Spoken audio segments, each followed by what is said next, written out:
दोस्तों, आज की ये कहानी बहुत ही दिलचस्प होने वाली है। इस कहानी की लेखिका है अनीता देसाई। अनीता जी, आपका बहुत बहुत धन्यवाद। दोस्तों, अगर आपके मन में भी कोई थ्रिलर टेल हो तो आप हमसे शेयर कर सकते हैं। चलिए आज की कहानी शुरू करते हैं। फ्रेंड्स, ये उन दिनों की बात है जब मैं दिल्ली में पढ़ाई करती थी।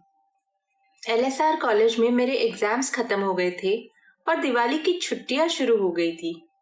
लंबी छुट्टियां थी तो मैंने सोचा क्यों ना घर चली जाऊं। मैं शिलोंग से हूँ, जो कि यहाँ से खासा दूर है। ट्रेन से 2 दिन का सफर होता है। ये पहली बार होगा कि मैं ये सफर अकेली करूंगी। मैं एक्साइटेड थी। मेरी ट्रेन रात 11 बजे की थी। मैंने सारी तैयारियां कर ली, रिक्शा किया और वक्त से स्टेशन पर पहुंच गई। पर वहां जाके पता चला कि ट्रेन 2 घंटे लेट है, मतलब करीब 1 बजे आएगी। मेरे पास इंतजार के अलावा और कोई चारा नहीं था। मैंने स्टेशन से कुछ किताबें खरीद ली और पढ़ रही थी। मेरे कानों में ईयरफोन्स लगे थे और म्यूजिक भी सुन रही थी। मैं अपने आप में ही मशगूल थी। तभी अचानक मुझे कुछ अनईजी फीलिंग हुई, कुछ सिक्स सेंस। वो होता है ना, जब आपको कोई देख रहा होता है। मैंने आसपास देखा तो कोई भी नहीं था। पूरा प्लेटफॉर्म खाली था। मैं वापस अपनी किताब पढ़ने लगी।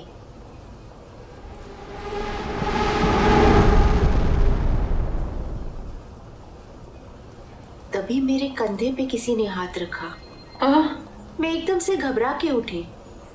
अरे अरे, डरिए मत। मैं पूछ रहा था कि कहीं जाना है क्या आपको? इतनी रात गए आप यहाँ क्या कर रही हैं? मैंने देखा वो आदमी खाकी यूनिफॉर्म पहना था। जरूर स्टेशन में ही काम करता होगा। मैं ट्रेन का वेट कर रही हूँ। डिब्रूगढ़ राजधानी 1 बजे आएगी। अच्छा, पर ऐसे तो वो ट्रेन हाथ से जाएगी मैडम। वो ट्रेन इधर नहीं आएगी।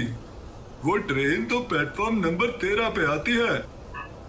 अच्छा, पर टिकट पे तो होता है मैडम, प्लेटफॉर्म बदल देते हैं कभी भी। कई बार तो ट्रेन आने के बाद पता चलता है। अच्छा, ठीक है, धन्यवाद। मुझे उस आदमी का हंसना अच्छा नहीं लगा, पर मैं चल पड़ी सीढ़ियों की तरफ से प्लेटफॉर्म नंबर 13 को ढूंढती हुई। पर मुझे पीछे से आवाज आई। ओ मैम साहब, उधर कहाँ? प्लेटफॉर्म नंबर 13 का रास्ता तो इधर से है। क्या ये सीढ़ियां नहीं जाएगी? नहीं, आओ मेरे साथ आओ। ओके, चलिए। अरे अरे, लाइए, मैं आपका सामान उठा लेता हूँ।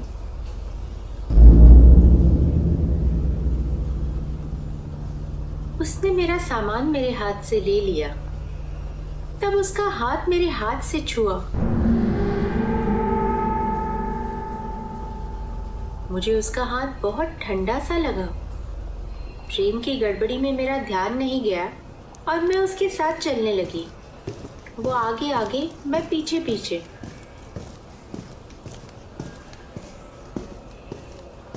वो जिस स्टेयर्स से मुझे ले गया, वहां न जाने क्यों इतना अंधेरा था। अब मुझे कुछ शक सा होने लगा कि दिल्ली जैसे स्टेशन पर इतने अंधेरे में कोई गाड़ी क्यों आएगी।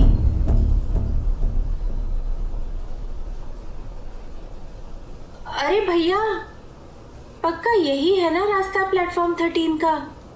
अरे हाँ मैडम, वो दूसरे रास्ते पे काम चल रहा है ना, यही रास्ता जाता है सिर्फ। आप घबराइए नहीं, आइए मेरे साथ। हम लोग सीढ़ियां चढ़ के प्लेटफॉर्म 13 पर पहुंच गए। वहां प्लेटफॉर्म पर भी कुछ रोशनी नहीं थी, पर बोर्ड लगा था प्लेटफॉर्म नंबर 13 का।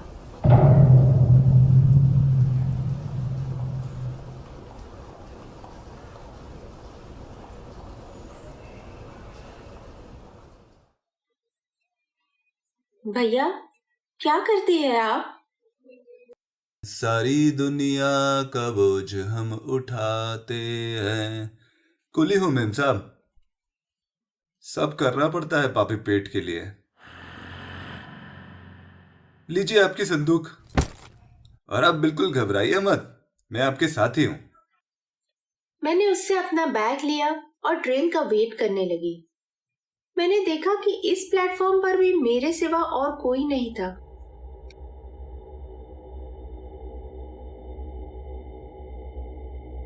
एक तो अंधेरा, ऊपर से सुनसान प्लेटफॉर्म। डर से मेरी धड़कन तेज हो रही थी। अचानक मुझे महसूस हुआ कि वो कूली जो मेरे साथ खड़ा था वो कहाँ गया, दिखाई नहीं दे रहा।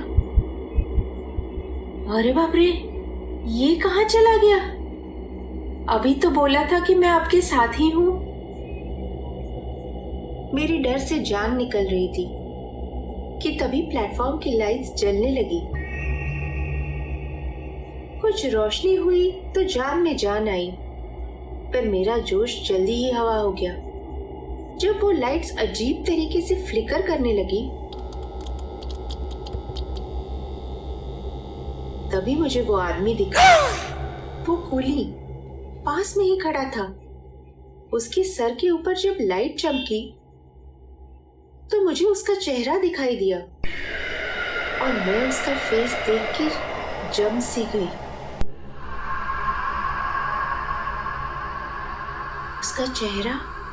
उसका चेहरा पूरी तरह से सफेद था और आंखें पूरी काली। माय गॉड, नहीं! आंखें झपकते ही वो मेरे पास आ गया और उसने मेरा हाथ पकड़ लिया।